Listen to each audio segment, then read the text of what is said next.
Hello, this is Healie, and welcome back to Let's Play Dragon Quest VI! Since last time, I did some job grinding by Sweet Dreams in the Dream World to unlock some of the Tier 2 job classes, like Gladiator for Carver by mastering Warrior and Martial Artist there. Same thing for Nevan with Armamentalist, Warrior, and Mage. And let's see, with Rex, didn't take too long to finish off Gadabout to unlock Luminary, so he's already doing good there. And unlocked Sage for Ashlynn there by mastering Mage and Priest. Millie is still working on the Merchant job class, and Amos is still working on Martial Artist there, but that's okay. Now, Goowain, once I got him up to level 7 with Priest, I just dropped his vocation entirely. I do not want him to learn any more abilities from job classes. And Healie I just made into a Priest to potentially unlock Sage, even though I'm not really going to use that with him, but it's there. I mean, you can do whatever you want with him, really. I just keep him around for a healing battery there. But yeah, with Goowain, the only other ability I want to get for him is Falcon Slash at level 25. He doesn't need a job class for that at all. So, let's head to the east of Welshire there. You don't have to go underwater for this part, but well, I figured there's a couple enemies that I still haven't met up with down there, so we'll see what we can do. But let's check out this place. If you notice on the map, we're south of Weaver's Peak, but we're in the real world now. Oh, well, we already found him. Oh, really? Huh. Oh, yeah, that's true. Huh, that's weird. Maybe I have an evil twin! I've never heard that expression before. I'll be honest with you, viewers. But, well, we could go up there now, but I'm going to save that for later. And mostly what I came here for was Mini Medal 68. Alright. Couple more and we can get another good item from King Medford. Oh, what's this about? Oh yeah, that kind of sounds familiar. Sounds like a plan. But what if they just say that right up front?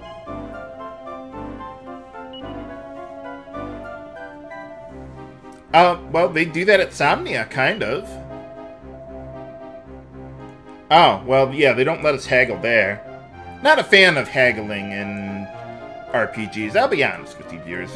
I've never really seen it done in an interesting way. But yeah, if you didn't know, yeah, this guy's the one who's dreamed up Haggleton in, well, the dream world there. So this is about where it was in that location. But yeah, nothing too special here. Remember what that soldier was talking about for later, though, viewers. But anyway, now I want to go to an underwater tunnel. It's a little tricky to get there. I mean, you could go through the back end, but you wouldn't be able to... what is it? You wouldn't be able to do much in that direction. So we'll just follow the coast to the south. And eventually, there will be a river going to the southeast. If I can ever find it. There it is. There's some bridges up above that we're going to go under, so that we can make it all the way through here. And okay, there it is. The cave. So let's see what they got around here. There's a few treasures I want to pick up here. Maybe find a couple new enemies while we're at it. Yeah, better than a sharp stick in the eye. Alright, we got a new enemy on the right there, or a couple new enemies actually. Armored Wartoise, they can cast Bounce on themselves. And let's see, Bloody Hand, they can, well, like all their cousins, call for more backups of themselves. So that can be annoying.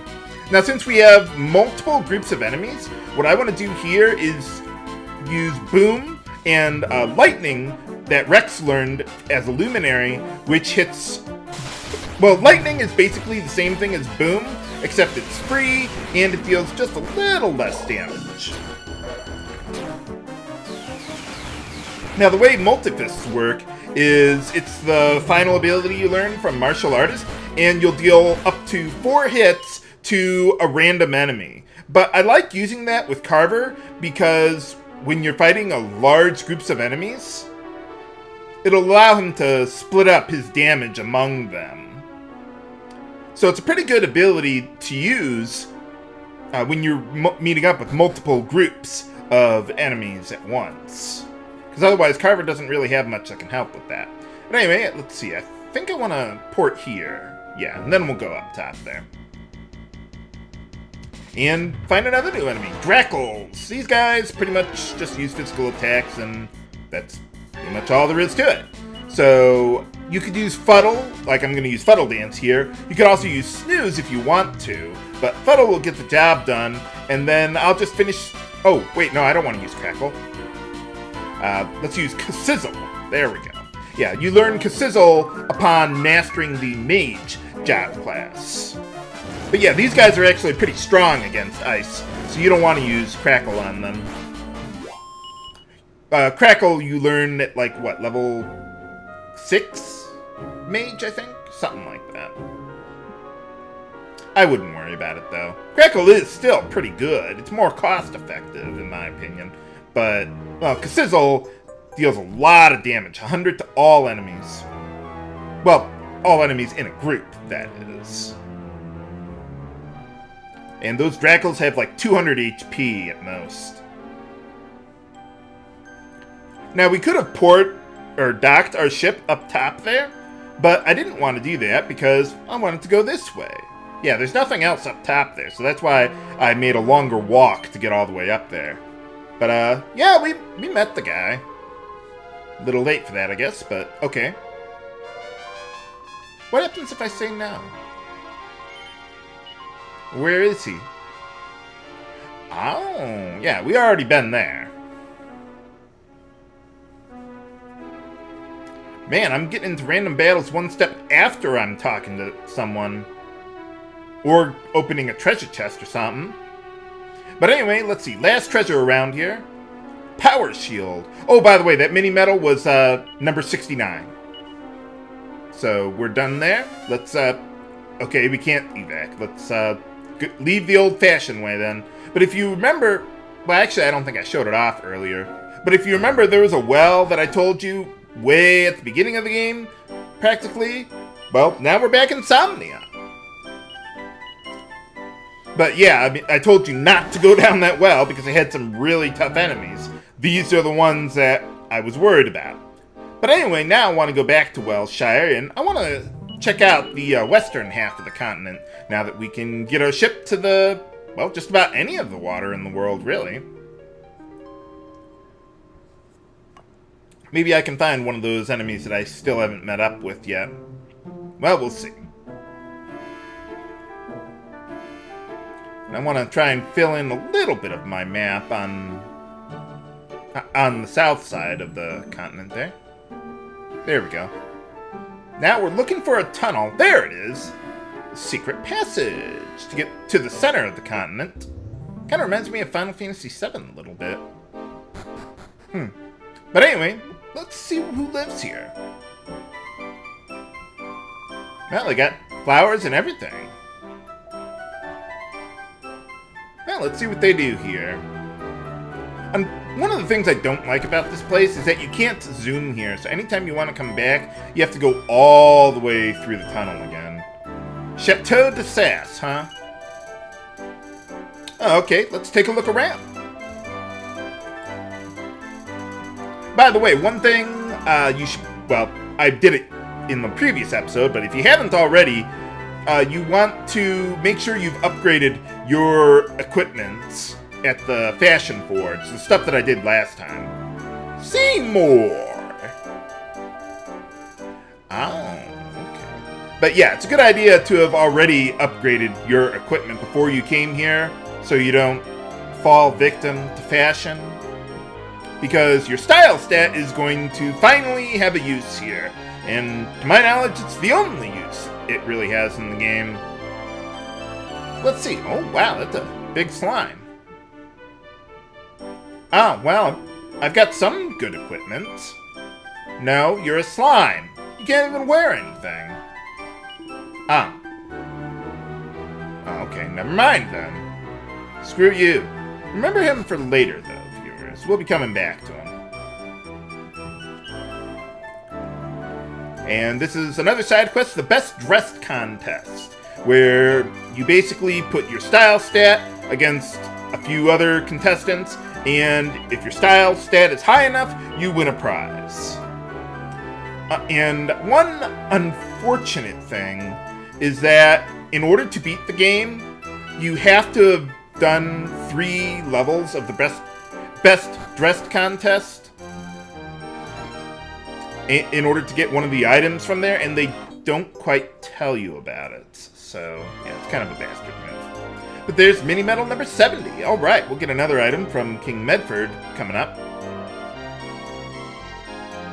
What do you mean by that? Don't answer that, viewers. I don't think that's what he's talking about, Nevan. I'm not going to talk to everyone around here, just a couple people that I find amusing. Sass Assassin? Really, game? Wow. How did he even get here? I mean, what, did he, I don't know, climb the mountains or charm a mermaid? Well, I suppose he might be able to do that. I mean, I guess he's kind of good looking, but anyway, one thing that you'll learn from Elvin here is that in order to get your style stat high enough to win the contest, you have, well, your base stats, and then you have, your equipment style stats, and then you have a bonus stat that it doesn't become visible. So let's rearrange Rex's equipment so that way he'll be good for the first round of the contest. But yeah, like, what I'm going to do with Rex here is I'm going to give him the Miracle Sword and the Sacred Armor. And that has... Now, they don't tell you this in-game. Not immediately, anyway. But that not only do those 2 items have a really good style stat to begin with, but the combination of the 2 gives you 40 bonus points towards your style. And that's not displayed on the menu there. It only gets added at the end of the contest. So basically, just give Rex those combination of items. He has 267 plus 40 from the combo, so that's 307. That's actually a bit better than I usually have by this point. Usually my style stat is like in the low 300s. Not quite that high. But that's okay. Too bad I can't get up to 310. But oh well. So let's get this show on the road. See what we can do here.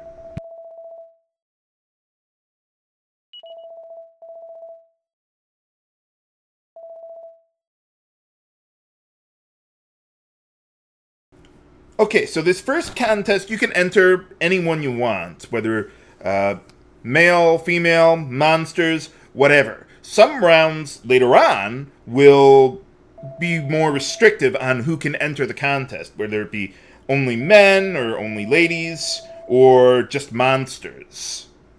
So you do need to have quite a variety of equipment. So a lot of those oddball items, like the glass slippers or whatever, glass shoes, whatever, like that has a really good style stat, even though it's not really that functional in battle. So that's why I've been holding on to some stuff like that, and like a silver tiara and so on. How a zombie is going to win a style contest, I don't know. But anyway, in order to win round 1 here, you need to have a style stat of 180. So I'm way overkill here. Basically, what I'm going to do at this point in the game is I'm going to go through the first 5 rounds of the contest, because that's about as far as I could go. I can't do round 6 until I can get up to 310, and I'm still a little short on that. So we'll have to wait a little while before we can do a lot more of that. but eventually you can get some really good stuff out of it. Now, unlike Slimeopolis, you have to go through each lower ranking round in order to reach the higher ranks. You can't just skip them to get what you really want out of it. So, now what I'm going to do when I do the additional rounds of the contest, I'm just going to show the end of the contest. I'm not going to show the whole thing every single time because that would take forever. But basically, yeah, once they call your number, you walk down, get a couple lines of dialogue, go back to where you start, and that'll conclude the round, and they'll give you your score.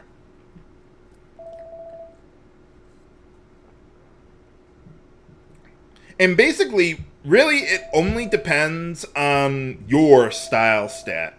It doesn't really take into account what anyone else might have had, or there's no randomness to it at all. So this setup will always work for you. Now, you might have noticed when I gave Rex the Dragon Shield and Iron Mask, that they kind of had sparkles around their icon. That means that I've upgraded them at the Fashion Forge, so that way they have a decent style stat. Do not just give him a regular Iron Mask, because that will tank his style stat. But alright, made it. Yeah, nothing really interesting, but the upper ranks have some really, really good stuff. But alright.